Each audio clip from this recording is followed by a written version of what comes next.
Welcome to Name 3 Songs. I'm Sarah Fagan. I'm Jenna Million, and this is a podcast where we challenge sexism in the music industry and empower fangirls. Because let's be real, fangirls knew about that band way before you did. And now it's time to get an artist perspective because Name 3 Songs wouldn't be here without the music.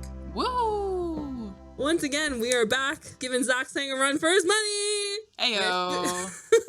Our favorite random bonus episode in your feed this week, and we have a really, really fun one today. I feel like these are all going to be fun, though, because, honestly, you know, we're giving them the Name 3 Songs mark of approval. And we're talking about cool shit. We're finding all of the artists that care about all of the same things that we all care about, which is like the most important thing. And it's really fun. So we hope you guys are having fun with this too. So basically, if we have them on here to talk to them, they're freaking dope. They're cool. They're on the same page with us. And you guys need to go listen to them, is what we're saying. Truly. And today, obviously, is no exception. We were talking to Sizzy Rocket, who is my new favorite human in the whole world.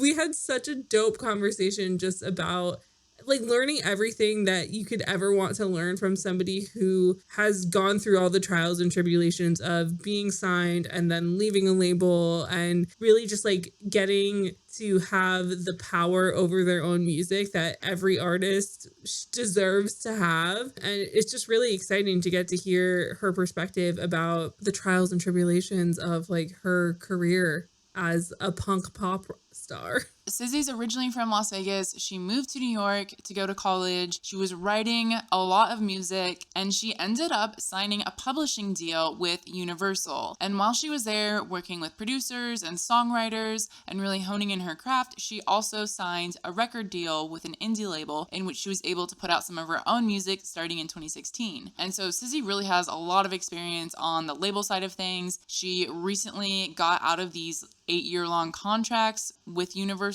So she has a lot of experience to share with us about, you know, details of the music industry that we don't always know. And just to give you a picture of her work, she's written for artists like Blu DeTiger, Cyrus Bea Miller, and she's also toured with the likes of Girly, Shamir, Kitten, and if you love this episode and you love Sizzy as much as we do, you can go see her on tour at the beginning of July. She's doing a US tour, so you can go see her IRL. As Jenna said, Sizzy is sharing so many things about what it's like being a signed artist, what it's like leaving your label, what it's like getting ownership of your music and literally every aspect of your music. And so she's sharing a lot with us about like questions that we've had in previous episodes, as well as just kind of being open about what it's like to be an independent artist in like this day and age when the internet is king and viral is king and like what that really means as an artist. And on top of all of that, Sizzy is also a gay artist, and obviously there's a lot of stigma around that, especially around somebody who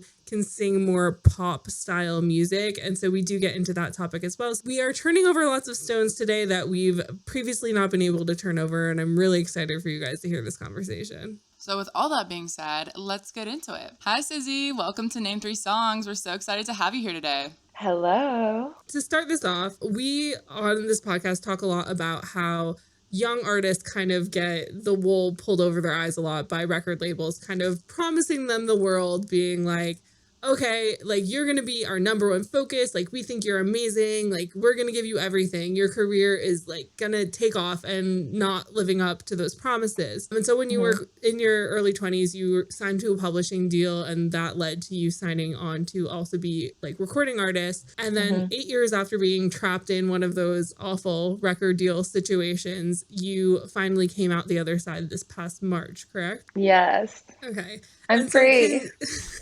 Can you talk us through a little bit of like what it was like for you leaving behind a major label and why it was so important for you to get out of that contract? Yeah. So I was actually signed to an indie label, but Universal is a major publisher. So just want to differentiate that. I mean, my experience was sort of, first of all, I'm really grateful that I had like the opportunity to develop my craft with Universal. I will say that Yeah. is the one thing that I took out of that situation. Like, I got to work with so many amazing writers and producers who, it's like I don't know if I would have met them otherwise. Yeah. Yeah, for So sure. I just want to start by saying something positive and saying that I am grateful for the opportunity and I made the most of it. But generally, I felt unseen and unheard in that company when I was signed there, just because, I was a young writer. I didn't really know exactly what I was sort of getting into. And then all of a sudden, I'm kind of just being like shuffled around to different rooms and,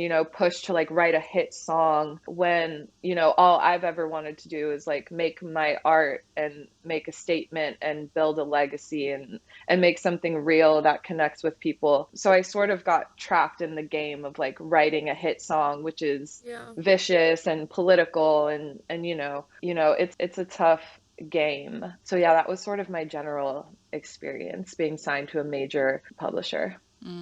When you were approached to kind of like start that contract for publishing, did you have any inclination like that's how it would be? Like you'd really be focusing on like writing those big hits? I mean, maybe this is naive to say, but no, like I was just a girl who, like, I'm from Las Vegas, which there's not really like a music scene there. Yeah. Yeah. No one in my family is in music. So I was just a girl from Las Vegas who moved to New York. I was in college. I was booking my own shows. I was like set on being a punk rock star. And I didn't know what I was getting myself into. I was like, I'm a punk rock star now. And I really had a vision that needed a lot of care and development. And I don't feel like I got that. I wasn't being treated as an artist. I was being treated as a writer, which in the music industry, those two things are very different. Yeah. I feel like that's probably a common experience for like people who get into publishing who are like younger, because this is what we talk about a lot on the podcast is like anytime anyone signs a contract when they're young and they don't have like the industry smarts from like their parents or like a good lawyer or somebody, like so often we see these record deals that like traps people or just are shitty deals. But I never thought about it from like the publishing side of like, because I think even we talked about like Kesha on our podcast and how like Kesha had originally signed a publishing deal and it wasn't until later her music got picked up. And so kind of like getting into the industry through like a slightly adjacent way and like not 100% realizing what that all entails. Yeah, I feel like for some artists and for some writers, that can be a great way to break into the industry because, you're meeting other writers and artists and producers and you're collabing with as many people as possible. But I feel like for me, like I could never get myself to chase the hit. Like I always just had a vision and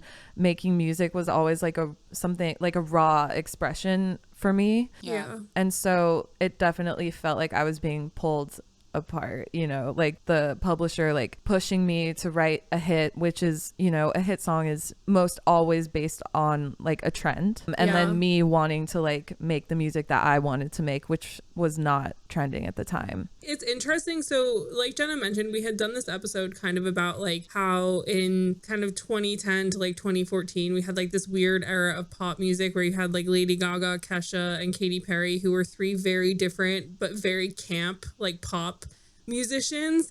And it kind of felt like there should have been more room for other artists like that because the industry seemed to kind of be like seeing what was there, fishing these people out who'd been like trying for a while and like giving them a chance and them having so much success. But at the same time, it also felt like the industry was kind of fighting with itself, being like, oh, but we still want to be this like hit making machine that puts things out on the radio, even though the times were changing.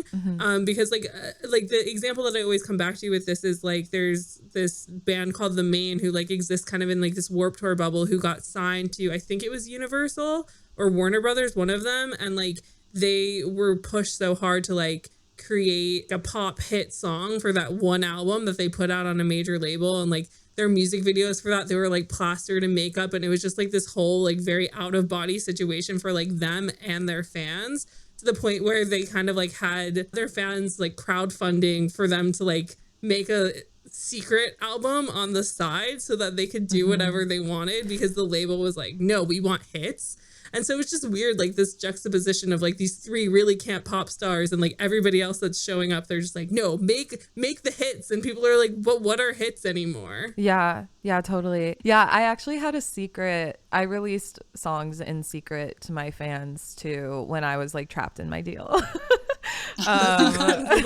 Which is, I mean, yeah, you got to do what you got to do. Like, yeah, I mean, Gaga is one of my idols. One of the things I love about her is like she made the system work for her.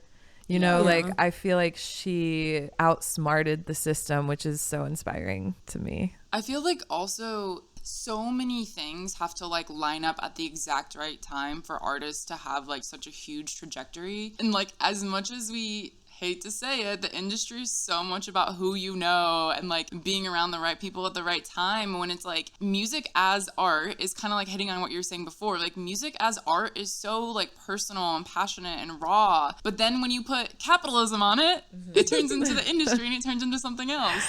Yeah, actually, I'm so glad you said that because like my whole thing right now is like music is the most sacred art form. Like it's so universal. Like even babies like know when a song is good, you know, like they'll start dancing. Like it is so sacred, it's so timeless. And I hate that like in order to live off of your music you have to like succumb to this like capitalist sort of broken system.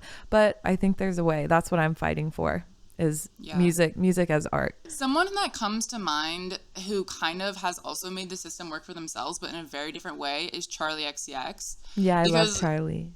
I feel like she's been out here fighting for her life for like the past decade of like, to me, she's always been like the kind of underground pop star. Like she's had her moments in the spotlight, but then it never did like a Lady Gaga type trajectory. It was always like she had a moment and then she was more underground, and she's always had this cult following. And it's like now, like 10 years into her career, she's like the biggest she's ever been. And it's really, I mean, cool to see how she's like built this whole community, and like she's done so much, especially for like hyperpop as a genre, and just being like such a pioneer within that.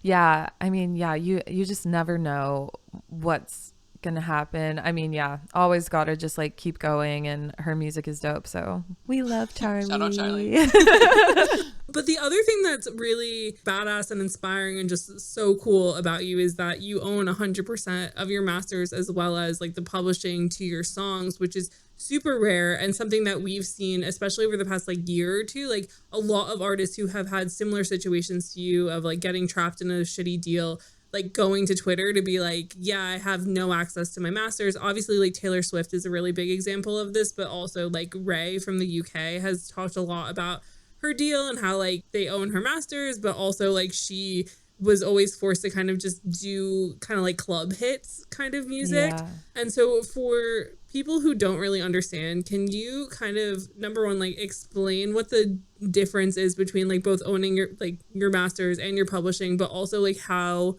you managed to come out the other side with those, like, and bring those with you when you left your label behind? Yeah, so there's basically two sides to music ownership. There's the master side, which is the recording, like that specific recording of a song. So like Rihanna's Love on the Brain, which is like one of my favorite songs ever, it's like that specific recording that's on her album of that song is the master recording. And usually, well, if you're signed to a label, the label is going to own that recording. If you're an independent artist, then you know you'll own that recording. And then the other side is the composition side, so it's the song. So like if the song is re-recorded or like used, you know, by another artist or something, then that is the publishing side. So there's the recording, and then there's like the composition of the song. And yeah, I have full ownership of both for the first time in my career as of March of this year. And I definitely fought for that. Like I was not supposed to get out of my Universal deal. You know, I made all the money back that they invested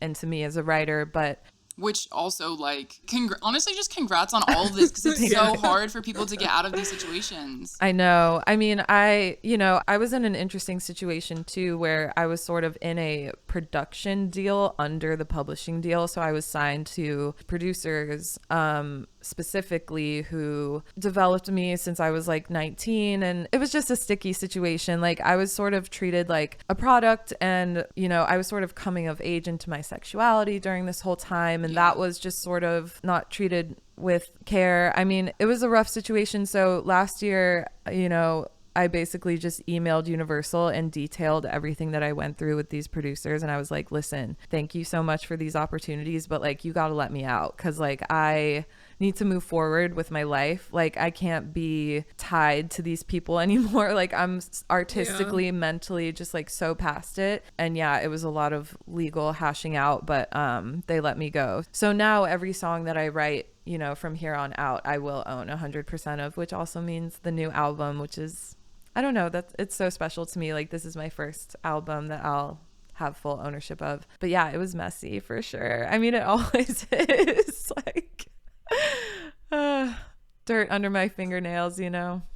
Yeah. I mean, going off of that with like you saying like now this new album, you know, it's going to be 100% your own, but I'm sure like it's also 100% your own creative liberty and passion and all of that. So I'm curious if you ever felt like when you were, because you mentioned like on the publishing side, they really wanted you to write hits, but like on the label side, did you ever feel like you were having to do things that didn't really align with what you were feeling? Oh yeah. I mean, they wanted me to be like a pop star in the most typical sense of that word. Like, I was being compared to Katy Perry a lot because this was also 2016 to 2018, and my song was called Bestie, and it was about like fucking your best friend. And then there was like I Kissed a Girl. So like, you know, label execs aren't really like the smartest crayons in the box or whatever. So they were like, oh, it's like a little Katy Perry. And I felt super boxed in because like, number one, I'm gay. So like, you know, my song is a little bit deeper than hers. And that was never sort of, I feel like that's such an important part of who I am as an artist and the music that I make. And that was never acknowledged by the label or respected. I just felt super boxed into that genre of like pop, when in reality, what I love to do is like combine, you know, like blend all of the spectrum of genres of music that I listen to and that I'm influenced by, from Nina Simone to punk to, you know, I fuck with pop music, but I don't think you could just straight up call me like a pop star and that's that, and we all make money and go home, you know. So because I feel like there's a huge differentiation between like being kind of viewed by your fans as like, oh, like this is like my diva or whatever the case may be, to the like pop star idea. Because the pop star idea, like, while it has been able to change a lot over the past like 3 years, like really specifically like the past 3 years, like it's been such a glass box for such a long time that like if you don't match like the certain vibe that they have like on their checklist, where it's like, okay, like check like blonde, check like boobs, check whatever, like like that's always like what they're focusing on. But also labels kind of like to scandalize things that don't fit within that box, because they're like, oh, we're being forward thinking by like having this person fitting into our pop star like category for our label or whatever the case is. Because I know like when we were doing research, one of the interviews had quoted from like a press release for when Bestie came out, and they had like said that you're bi-curious, which is just like the fucking rudest thing to ever say about a person. I was so mad about that.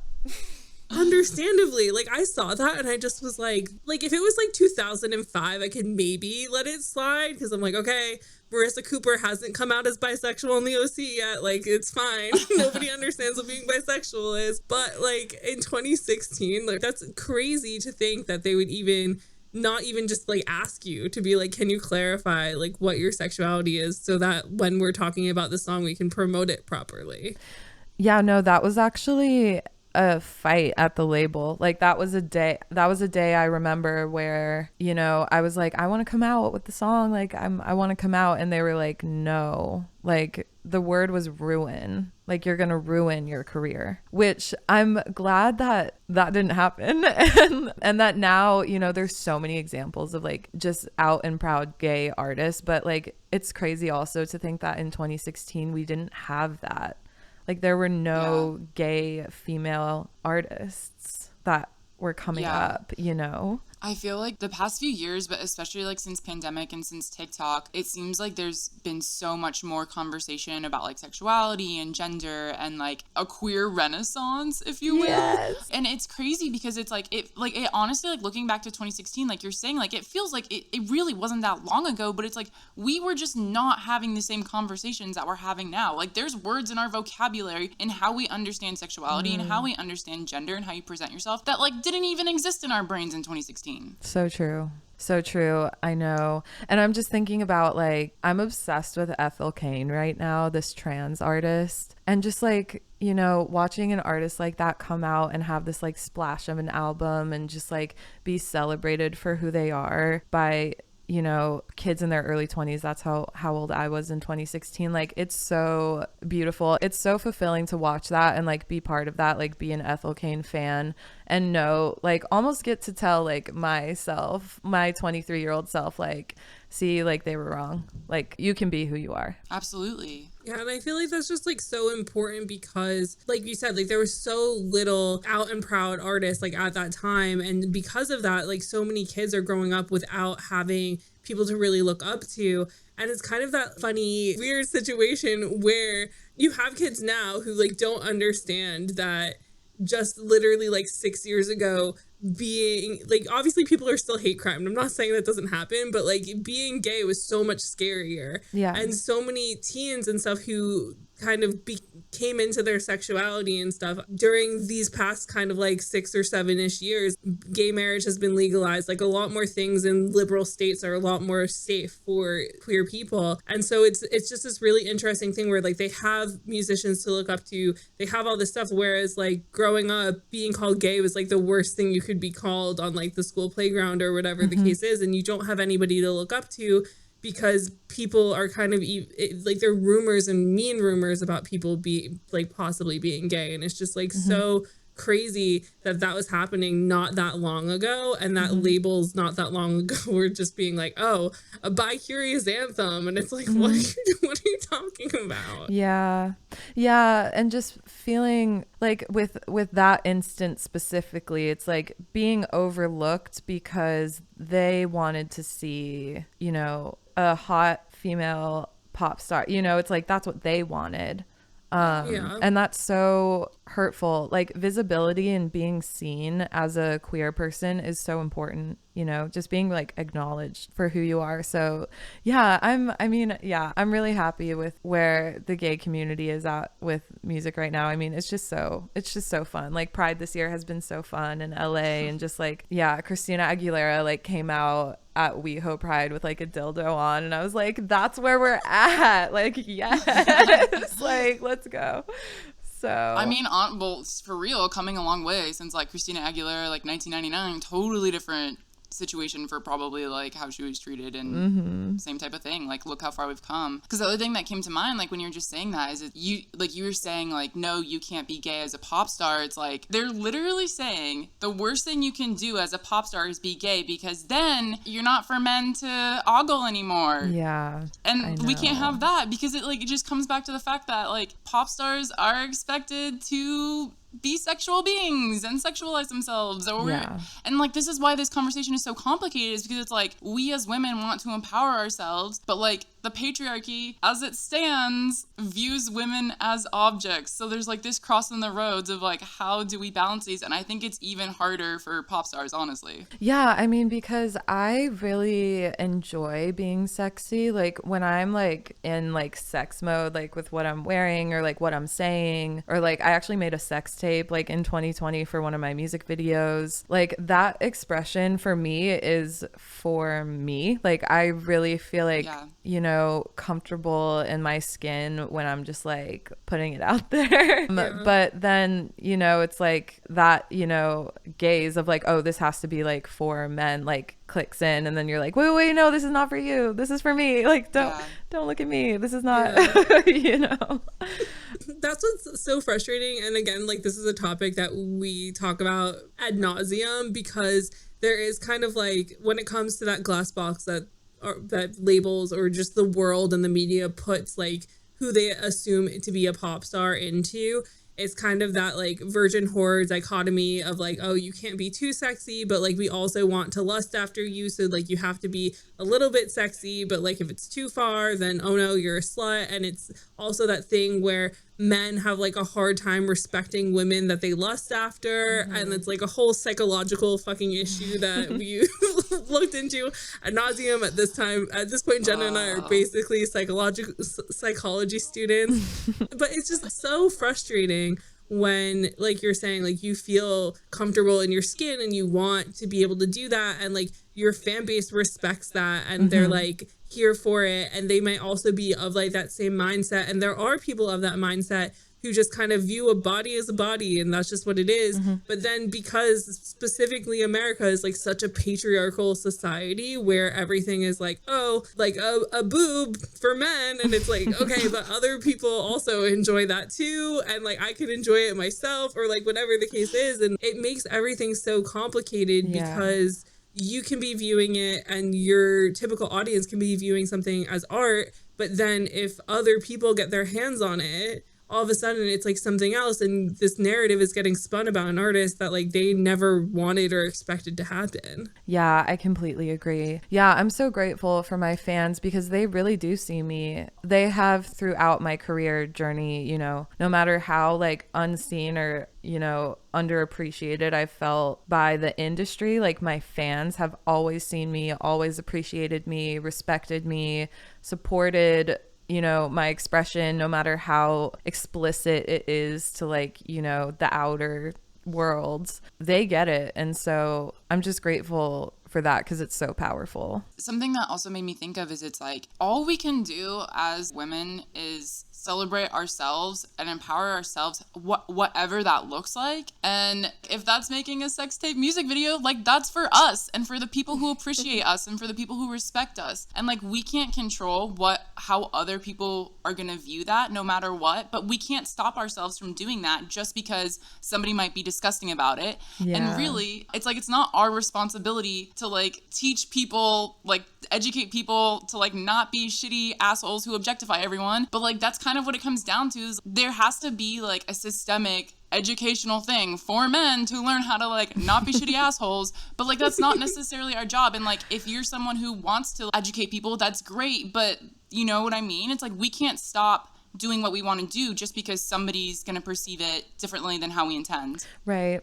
I agree. So I'm just thinking about that because I'm like, yeah, when I like made my sex tape, it was very empowering. It's almost like people, I mean, scroll through the YouTube comments at your own discretion, but like, it's almost like people like wanted me to feel ashamed for that, you know?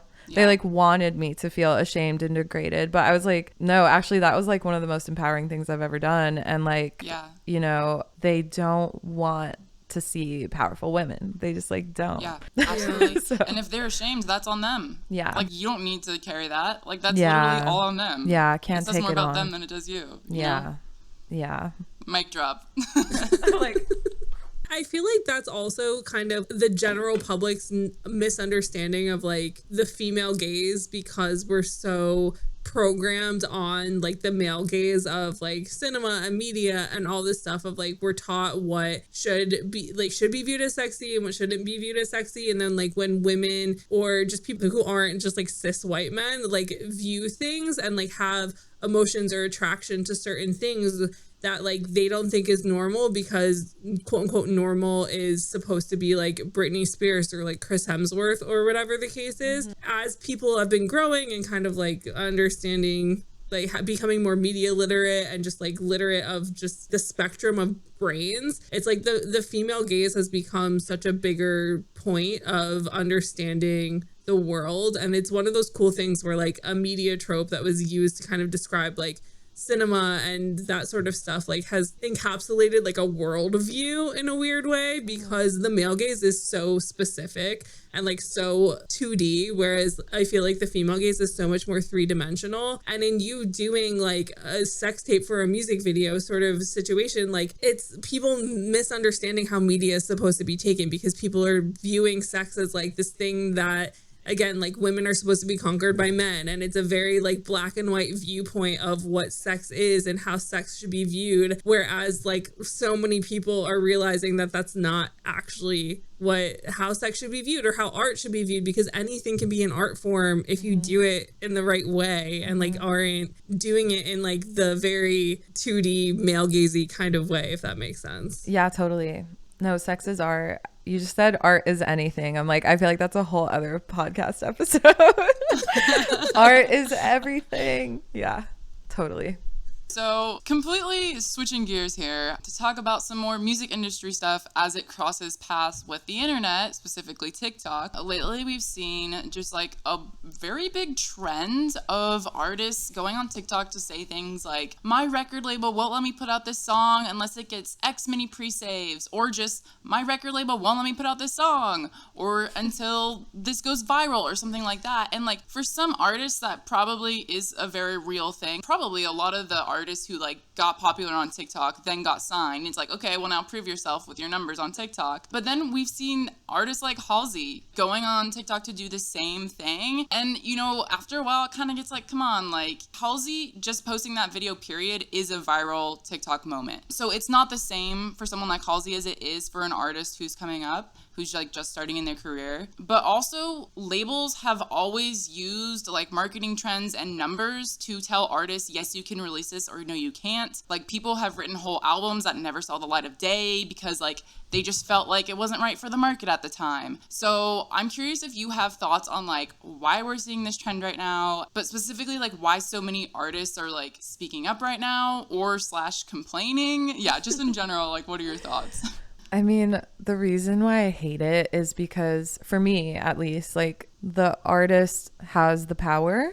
Like the artist is the one that creates, like makes music from nothing. Like, you know, the artist has the power. So posting a TikTok being like, my label won't let me, like, is just completely like disempowering yourself, like just completely, which like that might be the truth, but I don't know, it's also a very smart marketing tactic, you know. So I don't know, I'm not a fan of the trend. I'm not really a fan of TikTok. Like I'll post on there, and I definitely, you know, when I'm on there, because also can't deny that it can be like a great tool, you know, to like find new listeners, you know, like with everything, you know, it's like you just got to figure out how to make it work for you. So like when I'm on there, I just want to like make hot videos, you know, like post my art, like find my people. I'm not really interested in like degrading myself or like taking away my own power on there, you know? So I'm like, I don't know. I don't understand why that's a trend. Yeah.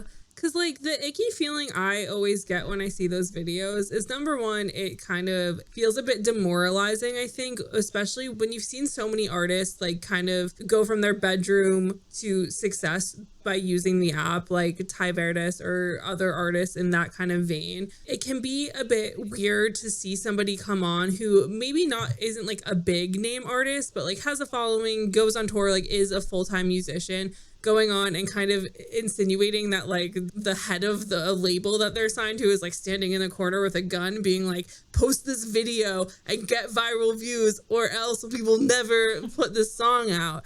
When like a lot of the time, like even sometimes like when the fans do literally everything that the artist is asking for, sometimes the artist doesn't even put out that song because the whole plan was to just get kind of viral recognition of you by being like, look at this whole thing that they're doing.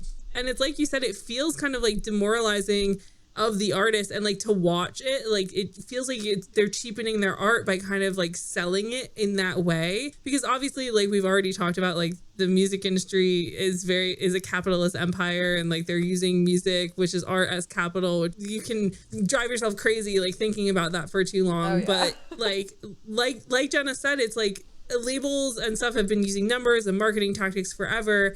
But the vulnerability thing of TikTok, I feel like artists are kind of using that against the public also in a weird way, because they're trying to make you feel bad for them. Yeah, whoa, like it's like this whole, there's like so many levels to it, and it's so frustrating because you're watching an artist you respect kind of seem like they have no power, when like all you think about them is like as them being a powerful person. Then there's just like so many levels, and it's like Yeah, no, totally. No, I actually have a post-it that I'm looking at right now. It says wow, shock, inspire. And I'm like, if it doesn't give me any of those emotions or feelings, then like I'm not posting it. Yeah. You know, like for me, I don't know what goes through like other artists' heads when they post TikToks. You know, I'm like, every artist is just so wildly different too. Like, but for me, like, I want to inspire. I want to like, I always say, reach through the screen and just make you go like, whoa, like that's crazy, or like, wow, look at her, you know, and just like walk away from like anytime you encounter like Sizzy Rocket, whether it's like on TikTok or like IRL, like just being like, whoa, like I'm inspired. And like, yeah, talking about how little power you have over your art, like that's not something I can ever picture myself doing. With that being said, I feel like also it doesn't help the whole public's obsession with the industry plant conversation when you have these when you have the artists coming on and doing these things that start to feel very like, is this a scripted TV show or like what's happening? Yeah, I mean, I've been called an industry plant on TikTok, which is hilarious. So funny. Love it. Yeah. So cute. So funny. But yeah, I think it's just because, I don't know, I think people are craving authenticity from music right now because we're not really getting it. Like, you know, like I feel like that's the whole industry plant thing. It's like, you're an industry plant and like ... what we're not finishing is like, and I want something real and this isn't real. Like I feel like people just want realness and like appreciate realness and can tell the difference. Like that's the other thing like about TikTok and like where the industry is at. It's like shit is transparent. Like people know when you're not being real, and we need to like give them that credit, you know? So I don't know if this is just my perception or if other people feel this way, but I feel like what you're talking about with like authenticity is like that's always been what people really want, and like with the rise of social media, like that became even more apparent. But now with the rise of TikTok, it's almost like we've moved past the conversation of authenticity to like an online avatar caricature of yourself where nothing is actually real anymore and nothing is actually authentic anymore. And I don't mean it in the like online is what you choose to put online. I mean it in the like people are taking things like this trends that we're talking about, like people are taking things a step too far when it's like, oh, look at me, I'm the victim, when it's like, it's not really like, I don't know, it's just like this weird twisted, like I feel like we're in an alternate reality right now.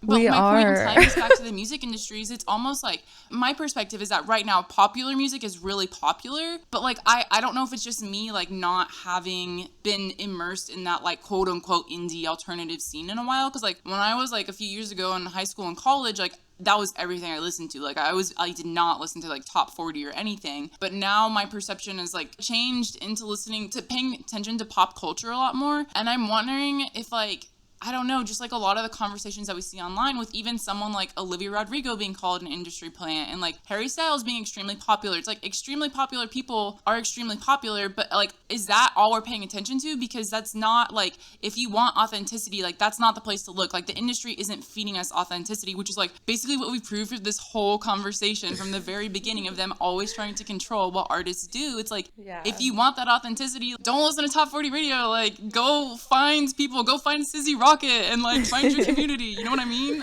Yeah. I mean, yeah, it takes a lot to find new music though. I mean, I'm always on the prowl, but like I feel like people generally accept the thing that is put in front of them.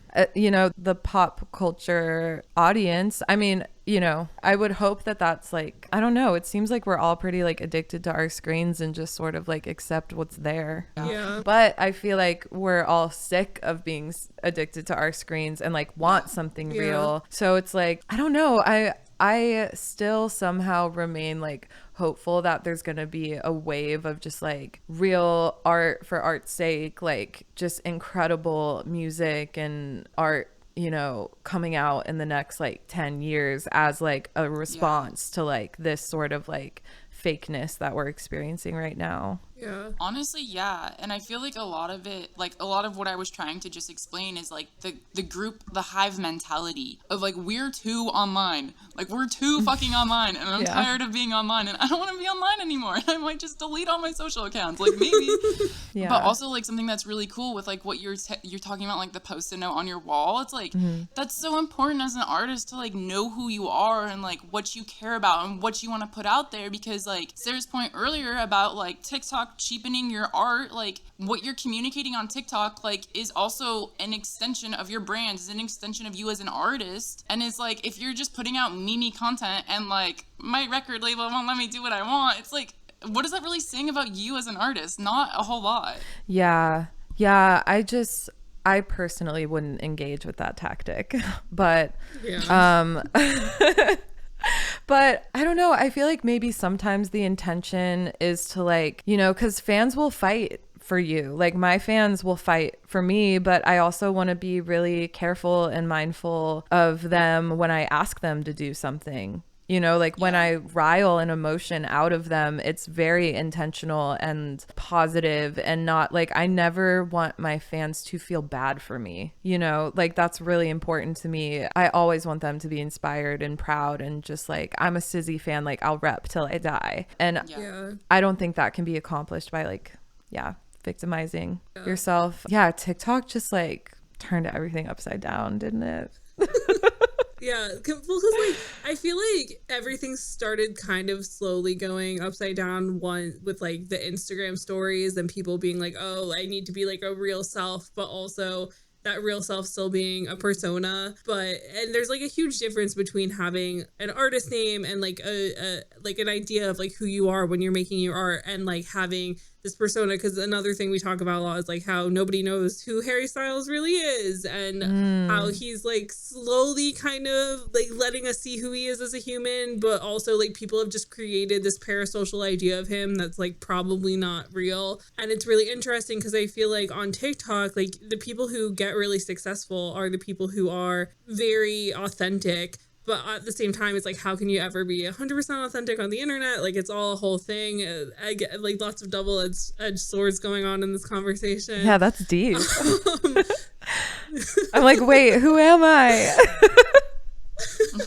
I know, it's like an existential crisis every day. But like what you're saying about your fans, like I feel like that's so important and something that a lot of artists forget, because even like Halsey as an example, since we already mentioned her, like her whole thing has always been like her relationship with her fans and like always tweeting at them and like quote tweeting them and that whole thing. And I guess for me, like somebody who has been a Halsey fan for such a long time, seeing her go on TikTok and do that kind of trend and kind of like, it felt, number one, a little bit like she was making fun of other people. Like at first I was like, is she just making fun of like these poor kids who like have managers telling them like, no, you need pre-saves or else, when like the manager's like some dude they met at a gas station or whatever. But like with Halsey going and doing that, it felt like really weird, because I'm just like, my idea of Halsey has always been like this strong woman who talks about like how she's had like a miscarriage on stage and never tried to make her fans feel bad for her. And watching her go on TikTok to have their fans feel bad about them was like such an out of body experience. Like you were saying, like you always want your fans to be proud of repping you. And in that moment I was just like, Halsey, what is happening? I've never felt bad for you once because you've told me you're strong, and now this, like, it was so weird. Yeah, I'm sorry you felt that way. I mean, Halsey is my bitch, though. I have nothing bad to say about her. Oh, I love her. I just was like, what are you doing? I know. I mean, I will say I do. Okay, here's the thing, though. I do understand, like, if it's genuine, like, and this is not specifically about Halsey, but if it's genuine, like, if you are genuinely being held down by your label, like, it's extremely painful. Like, it's extremely frustrating. I had like several full mental breakdowns, not on TikTok because I never posted it, or I can't even record myself crying because it's too ridiculous, but like just about feeling trapped. Like, I can't, like, I can't release my, you know, like that's a really painful feeling. So like I do have like compassion for those artists for sure. Yeah, I mean, you do what you got to do, you know. Yeah, I think that that's also the point of, it's like knowing how many artists are truly trapped in a label and truly just like being stopped from doing anything. And seeing these artists who you know that song's going to come out in a month doing these things, I feel like that's also what really irks me with it, because I'm like, there are so many artists who got signed, got promised the world, and it just blew up in their face. And to see like that kind of be like using that like label trapment thing as a trend, I think is just really what like has set me off about it and made me just be like, what are you doing? Like, there's people, your peers are really going through this right now. Yeah. I'm hoping that we're going to look back at this era of music and be like, well, that was interesting. Please. You know, what an interesting point in history for pop music. Like, whoa, that took a weird turn. I know. I hope we're not in this for very much longer, but we probably will be. Well, yeah. I look back at like 2010 to like 2011 and like somewhat 2012. Like, there were very few artists who were like actually making good music, and like Rihanna probably being one of them. But there was a lot of really bad pop music that came out in that era, like just genuinely like trying so hard and just not good pop music. And I'm like, I hope we can look back and be like, wow, that was, like you said, that was weird. But also to your point that you kind of made earlier about trends in music, it's like now TikTok is pushing the trends of what popular music sounds like and what a hook sounds like. So yeah, I'm like, not for me. Yeah. That must be so nice though. I mean, there's pros and cons to being independent and being on a major label, I guess. Yeah, it's really hard to like fight through the noise sometimes of TikTok and like going viral. But yeah, I enjoy my freedom. I mean, if I wasn't making music, I would die. So I'm like, that's why I make music, you know. If it goes viral, like if I come up with like a concept for a single rollout and it connects with people and it goes viral, then like great work. But if not, then it's still a freaking amazing song, you know. Like, I don't really judge my work based off of the numerical success. Yeah, I feel like that's super important and like something that other artists should at least feel comfortable doing.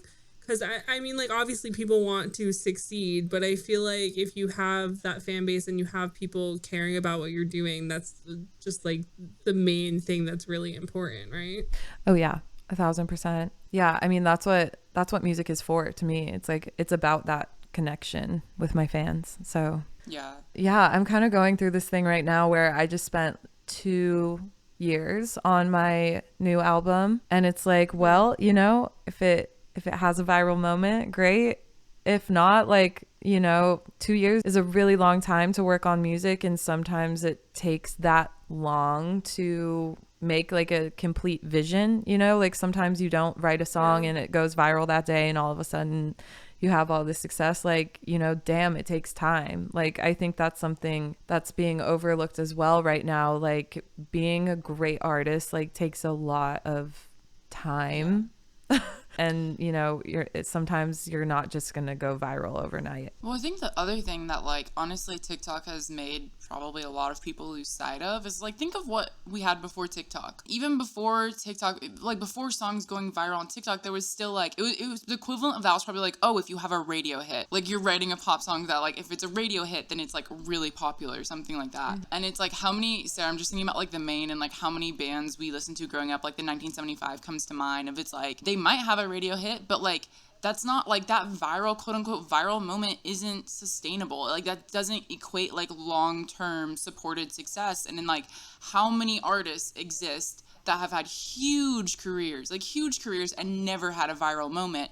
And like something else that comes to mind is like the Kate Bush like Running Up That Hill, which like obviously having kind of a viral moment right now, but it came about through Stranger Things. But it's like, that is such an incredible song that like honestly a lot of the people who it's reaching now like didn't live through that time, and like we didn't get to experience that firsthand. But like, you sit down and listen to that song and it's like moving, like it's so impactful, and it's like you can't fake that. Like, that you can't fake that in a viral hit.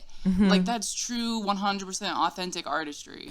Yeah, no, a timeless song is a timeless song, period. You know, and I do think about that when I'm in the studio. Like, I want this music to be as good when I'm like 80 years old and like looking back on my discography, and I can just say like, wow, like my shit is timeless. Like, that is really important to me, because then it'll connect. It's generation, it'll connect with generations after generations. Like, it doesn't need to follow a trend.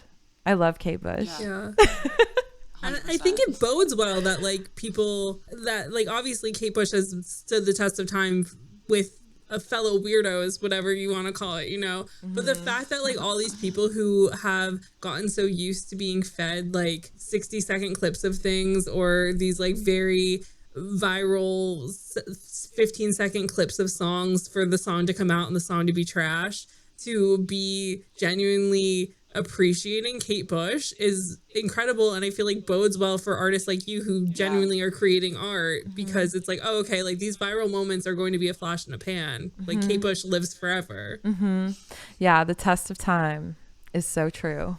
Yeah, and I mean, I guess this is just reiterating what you said, Sarah, but it's cool to see that it's having that impact, because, Sizzy, to your point earlier, it's like, maybe we're going to see the tables turn in a few years here, and like people really connecting with this much more timeless, much more real music. Yeah, I'm hopeful. So I do have just like one final question outside of like the TikTok realm, just because this was something that really stuck out to me. So in an interview that you did last year with Hued, which I think is an online publication, you talked about how like when you were young, you saw a tabloid cover discussing the rumors of like Alicia Keys possibly being gay, and how being gay was like conveyed as a negative thing, kind of like we talked about earlier. And so that made you like scared to talk about your personal queerness and how it might affect your career. And like you said again, like earlier, like your label kind of being like, you can't come out because that will stop your career in your tracks. But so just to focus in on that kind of theme and stuff, like how do you think that like the lack of queer female representation in not just pop music, but like music in general, like that was on the radio when you were growing up, like affected like your mindset going into your career and your music making? And like if you really, because I feel like from like looking at your discography and like looking at your music, like even though your label was like, don't talk about your feelings towards women, you kind of did it anyway. So I'm just like, I was just curious how you went about including your queerness into your music and your career when your label's kind of pushing back against that. Yeah, I knew I was gay when I was like 15, because that's when I had my first girlfriend. And when I saw that Alicia Keys thing, I was kind of like, oh no, like, oh no, like I'm gonna have to keep this a secret if I want to be in music. And that created a lot of fear around like expressing my sexuality. But then later, fast forward, now I'm in New York, like signed to a label, I have the opportunity. Like I was like, I'm just gonna take this opportunity and like be who I am, because for me there's no other option. I have to be who I am, honest and true in every moment of my artist career. Otherwise, like, what's the point of being an artist? So yeah, I mean, growing up, there weren't a lot of examples. Like, I remember Melissa Etheridge performing at the Grammys too, and it was like, even in my house, it was like, like there was always that like hush hush thing about it. But yeah, as soon as I had the opportunity, I was like, I gotta say how I feel. And I don't regret it. I don't think that's ever something that is regrettable. So I think that that's really important and like such a good message to put out there, because there are so many people who struggle with that, whether that be from their family or just like not having access to the right artists or people or whatever the case is, of feeling like it's shameful or bad. But like when artists come out and are just proud of like who they are, it's so important and so necessary. And so yeah, I just think that it's really incredible that like even throughout people who were supposed to be on your side saying no, you were just like, well, this is how I feel, so I don't know how to do anything else. Thank you. I mean, that's like punk to me. Like that's what punk is. That's why like punk is so important to me. Like it's not just this like I'm a rock star, I do what I want, like it is that, but it's also about like that, like I will be who I am, like in the face of whoever. Like I don't care if you're a record exec, like I don't care who you are, this is who I am. Like that is the epitome of punk. So yeah, I was dead set on it. I'm like, I still am. So so yeah, fuck the system. Love it. Heck yeah. Love it. Well, that's a lovely note to end on. And to everyone listening, bring some more punk into your life. That's what we all need. Yes. Just fuck the system. Fuck the system. And Sizzy, thank you so much for joining today. This has been a wonderful conversation. We're really glad to have you on. Yes, thank you so much. Anytime. And for anyone listening who wants to find out more about Sizzy, follow on the social, or listen, we will have the links in the description below. I can't believe we all like actually have answers to like what it means to own your masters and like being trapped in the label. Like somebody told us everything we wanted to know. We got all the gossip. All the hot goss.